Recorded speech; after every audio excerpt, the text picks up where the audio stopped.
Okay, the story starts with that truck right there. That's my house, that's the truck.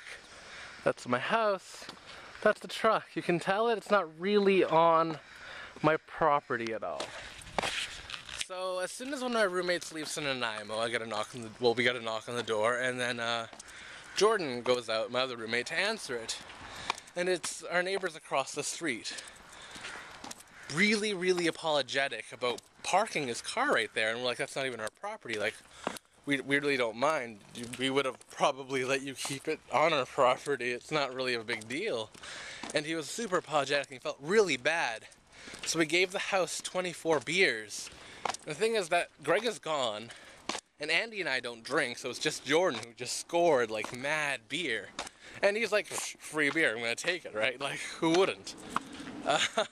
So that happened, and the next day exactly, Jordan goes out to the patio, and our neighbors directly beside us invite him over for some like beer. So he's like, you know, free beer, why not?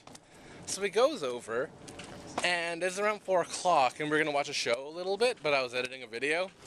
So I was like, just give me 15 minutes. So I text him like, where are you at? He's like, the neighbors next door bought me pizza, and I was like, that's kind of weird.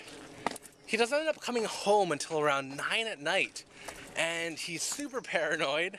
He's a little tipsy, and I'm like, what happened? He's like, well, I tried to leave, but they wouldn't let me, and I was like, I have to go to the bathroom, but they said, use our bathroom, like our neighbors, right next door, wouldn't let him come to his own house. And I was like, that's weird, and I'm like, are you feeling okay? And he's like, I need water. And he starts freaking out and telling us this story about how they were just telling him his life, their entire lives, their family. They gave him a tour of the house. They also liquored him up. Apparently they have a keg in the kitchen, and every time his beer went dry, they just kept on filling it up like close to 6 times. They also gave him like random shots, so they just wouldn't let him refuse, and they invited him to a party. Like a bunch of 40-year-olds that were just drunk invited him to a party. He's like, no, I can't. And they're like, oh, come on. They're egging him on. They wouldn't let him go back to his house until my uncle came at around 9 o'clock. So he was like, I need to go check what that is. So he finally comes into the house just kind of paranoid. He's like, I don't know what to do. And he starts freaking out. And we all start making excuses on why he doesn't have to go back there. And he's like just scared.